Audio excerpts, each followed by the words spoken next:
Well, hey, environmental science students, Mr. Brook here. Today we're going to talk about relative age dating. Relative age dating, right there, is what how you identify which layer of rock is older than the other. Now, we're not putting a firm number on these, right? We're not saying this rock is, 2 billion years old or this one's 200 million years old. We're just saying that one layer of rock is older than another layer of rock. And there are certain rules we use to do this. And so let's look at them. So relative age dating is when you just give the age of a rock or fossil compared to another rock or fossil, right? Again, we're not putting a number on this. We're just saying, for example, rock A is older than rock B. And the first rule we use to do this is called the law of superposition. Big word there, but all it means is since sedimentary rock layers are deposited like this, the oldest ends up at the bottom and the youngest ends up at the top. And pretty straightforward. If you look at a layer of rocks, this one here is going to be younger than this one here. Now, there's some exceptions to that. We're talking about sedimentary rocks, right? These are generally rocks that are deposited in water and at the bottom of oceans. So the youngest stuff is going to be on top, oldest is going to be on bottom. Okay, next up we've got the law of original horizontality. And again, this applies to sedimentary rocks. Sedimentary rocks are generally deposited again at the bottom of oceans. And so they're deposited in nice, smooth, horizontal layers, just like you're pouring out some water on the ground, right? It spreads out flat. Well, the same with sedimentary rocks.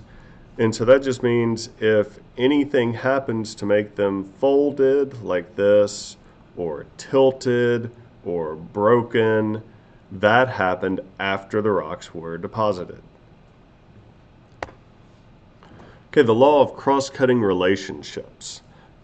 This just means if either a fault, which again, remember, is like a break in the rock, or an igneous intrusion, meaning some sort of magma has cut up through the rock, right? That fault or intrusion is younger than the rock it cuts through. And so that sort of makes sense if you have multiple layers of rock that are deposited like layers in this sheet of paper, right? The layers have to be there before something can cut through them, right? So that whatever cuts across is younger than the rock. Okay, next up is what's called correlation. So correlation means that different rock layers in different parts of the world can be matched up and identified based by the type of rocks and the type of fossils in those layers. For instance, looking at this, we've got a segment in Australia and a segment in Europe, right? Australia and Europe, totally different sides of the planet and different hemispheres and have never been close together.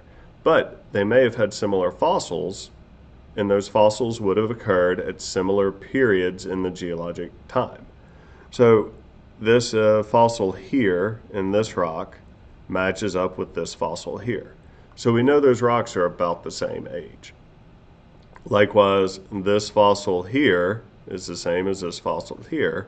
So we know that layer C in Europe and layer 1 in Australia are about the same age because they have the same fossils in them.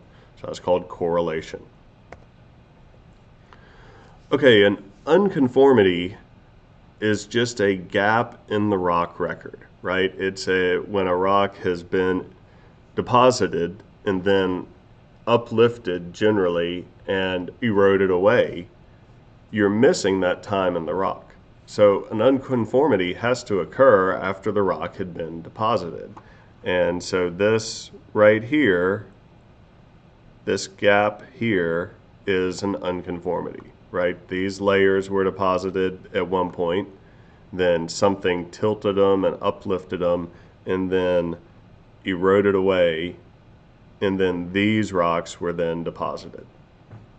So there's some really good examples of unconformities around here.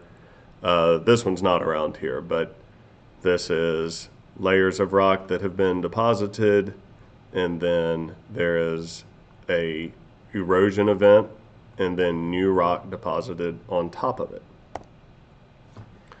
Here's another big unconformity. So these rocks have been tilted and folded and then eroded away, and then new rock deposited on top. This is a person down here for scale. This is a really big fold in the rocks. Okay, so what happens to develop an angular unconformity is step A here, these rocks have been deposited. Step B is they've been tilted in some way.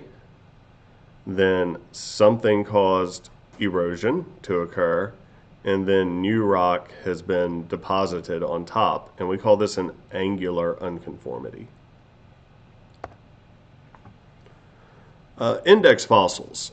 Index fossils are fossils that only lived for a really short period of time and have easily identifiable features. So if you know the age of an index fossil, that means you know, and it's in a rock, you can then date the rock layer. Trilobites, which I mentioned when we were talking about geologic time. This is a trilobite here. Trilobites make really good index fossils because there were many varieties of them that have really easily identifiable features. You know, things like these little wings that come down here on either side of its head is an identifiable feature. These little marks here would be something that make this a really identifiable trilobite. They occurred all over the world, and there were many different species of them. So if you find one in a rock, you can pretty easily date that rock based on the trilobite that's in it. Graptolites were another one. See why they call this a graptolite? Doesn't it look kind of like a grapple that would come down and grab something and pick it up? It's called a graptolite. They were from the Ordovician period. And so if you find a graptolite in a rock, you know that rock is between 500 to 335 million years old. And so these are various index fossils here. You know, if you find a,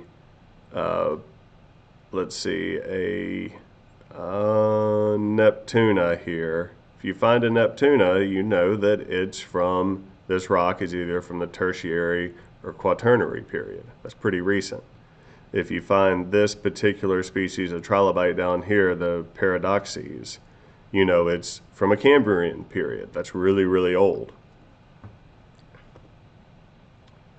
And then you can overlap index fossils. So if you know that a certain species of trilobite lived from this time to this time, and a certain species of bivalve or shell lived from this time to this time, and you happen to find both species in the same rock, you know that that rock was deposited during a time when both of these species were alive, so it had to be right in here, right? So if fossil B lived 10 million years ago to 2 million years ago, and fossil A lived 20 million years ago to 8 million years ago, what would the age of the rock be that contained both? Well, it would be between 8 and 10 million years old, because that's the only place they overlapped. Okay, so this is what you use geologic age dating for a lot, is just getting a relative age of the rock, right? We're trying to see what happened in the geologic history. And so we're going to place these layers in order from oldest to youngest. Let me grab my little pen here, and we'll make this in blue. Okay, so which rock layer is the oldest? Well, you might say, well, B, because it's on the bottom. But B is an igneous intrusion. So it had to have cut through E after E was already deposited. So the oldest would be layer E, because of that cross-cutting relationships. Then the next layer would be B, right? All right, so then what happened? Well, then there's this unconformity that stretches right here across both of these. It cuts across B and E. So our next oldest layer is C because of the law of superposition. Then after that is D, again, because of superposition. And then finally is A.